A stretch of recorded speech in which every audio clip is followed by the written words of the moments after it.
Selamat pagi dan salam sejahtera buat kita sekalian. Pada kesempatan kali ini kami akan membahas tentang akuntansi biaya yang mengenai biaya tenaga kerja. Sebelum kami membahas tentang biaya tenaga kerja, ada baiknya kami memperkenalkan diri kami masing-masing terlebih dahulu. Perkenalkan, nama saya Junkipli Sinaga dan teman saya Niko Penanda Sipautar.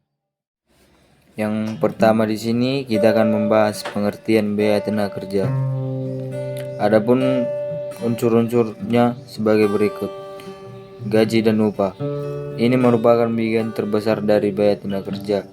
Gaji dan upah karyawan ditentukan oleh faktor-faktor seperti tingkat pendidikan, pengalaman kerja, tanggung jawab pekerjaan, tingkat keterampilan, dan juga persyaratan perundang-undangan setempat atau perjanjian kerja. Tunjangan dan manfaat. Perusahaan dapat memberikan berbagai tunjangan dan manfaat tambahan kepada karyawan, seperti tunjangan kesehatan, tunjangan pensiun, asuransi karyawan, cuti yang dibayar, transportasi, dan lain sebagainya. Pajak dan kontribusi. Perusahaan yang harus membayar berbagai pajak dan kontribusi yang terkait dengan pekerjaan karyawan, seperti pajak penghasilan karyawan, kontribusi asuransi sosial, dan tunjangan kesehatan. Pelatihan dan pengembangan. Biaya yang dikeluarkan untuk pelatihan dan pengembangan karyawan juga termasuk dalam biaya tenaga kerja. Biaya rekrutmen. Ketika perusahaan melakukan rekrutmen karyawan baru, biaya rekrutmen seperti iklan lowongan kerja, wawancara, tes kualifikasi.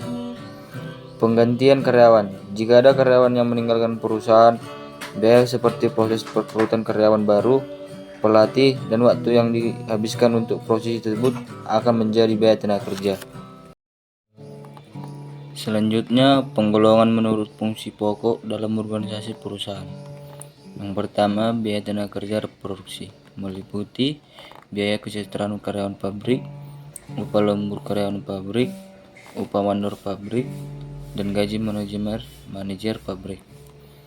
Kedua, biaya tenaga kerja pemasaran, meliputi upah karyawan pemasaran, biaya kesejahteraan karyawan pemasaran, biaya komisi pramuniaga, dan gaji manajer pemasaran. Yang ketiga, biaya tenaga kerja administrasi dan umum, meliputi gaji karyawan bagian akuntansi, gaji karyawan bagian personalia, gaji karyawan bagian sekretariat, biaya kesejahteraan karyawan bagian akuntansi. Selanjutnya, penggolongan menurut kegiatan departemen dalam perusahaan.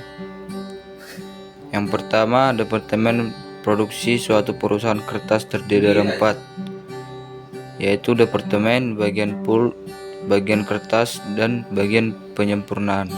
Yang kedua, departemen keuangan dan akuntansi. Departemen ini bertanggung jawab atas manajemen keuangan, pengelolaan aset, perencanaan keuangan, dan pelaporan keuangan perusahaan. Kedua, bagian departemen pemasaran.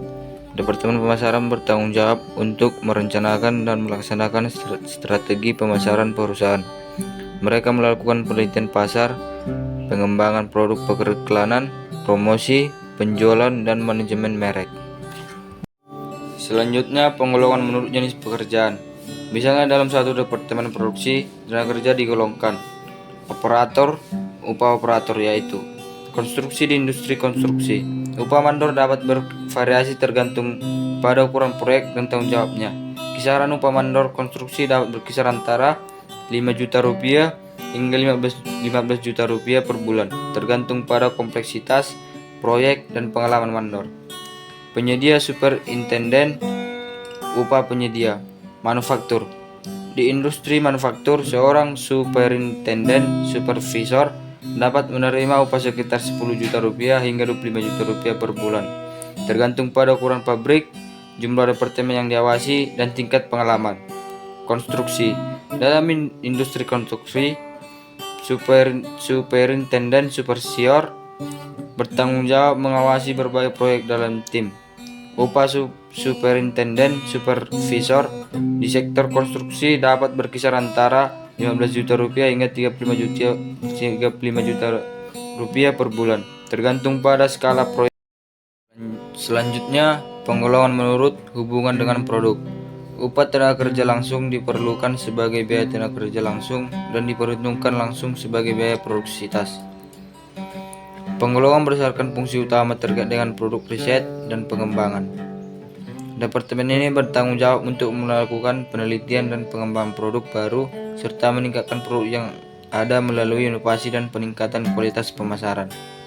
Departemen ini bertanggung jawab untuk merencanakan dan melaksanakan strategi pemasaran seperti penelitian pasar, segmentasi pelanggan, periklanan, promosi, dan penjualan.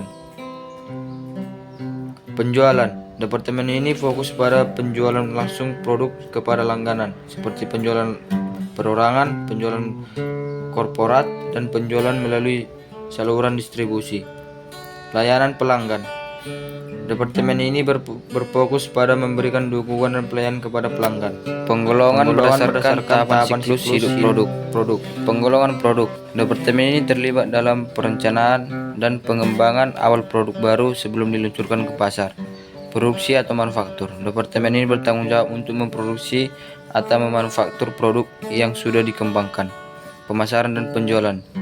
Departemen ini fokus pada pemasaran dan penjualan biaya tenaga kerja dan gaji upah.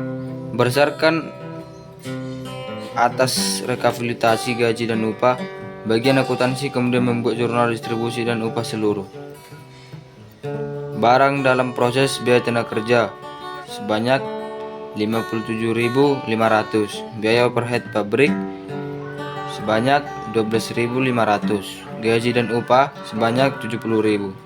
Tahap 2, atas dasar bukti kas keluar bagian akuntansi membuat jurnal. Gaji dan upah 70.000, utang PPh karyawan 10.500, utang gaji dan upah 59.500. Selanjutnya, premi lembur. Dalam perusahaan, jika karyawan bekerja lebih dari 40 jam satu minggu, maka mereka berhak menerima uang lembur dan premi lembur. Misalnya dalam satu minggu karyawan bekerja selama 44 jam dengan tarif upah dalam jangka kerja maupun lembur 600.000 per jam. Premi lembur dihitung sebesar 50% dari tarif upah.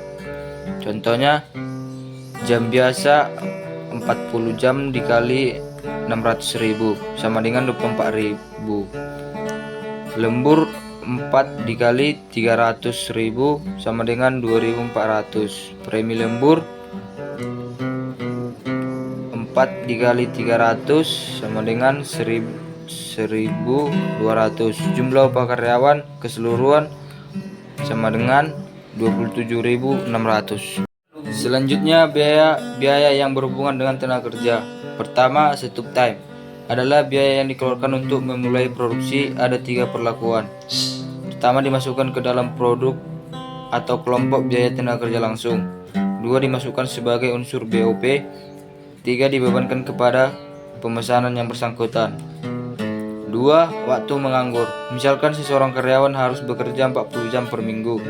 Upahnya sebanyak Rp600 per jam. Dari 40 jam bekerja tersebut, misalnya 10 jam waktu menganggur dan sisanya digunakan untuk mengerjakan pesanan tertentu. Jurnal untuk mencatat biaya tenaga kerja tersebut adalah: pertama, barang dan dalam proses, biaya tenaga kerja langsung sebanyak 18.000, biaya overhead pabrik sesungguhnya sebanyak 6.000, gaji dan upah sebanyak 24.000. Barang dalam proses, biaya tenaga kerja langsung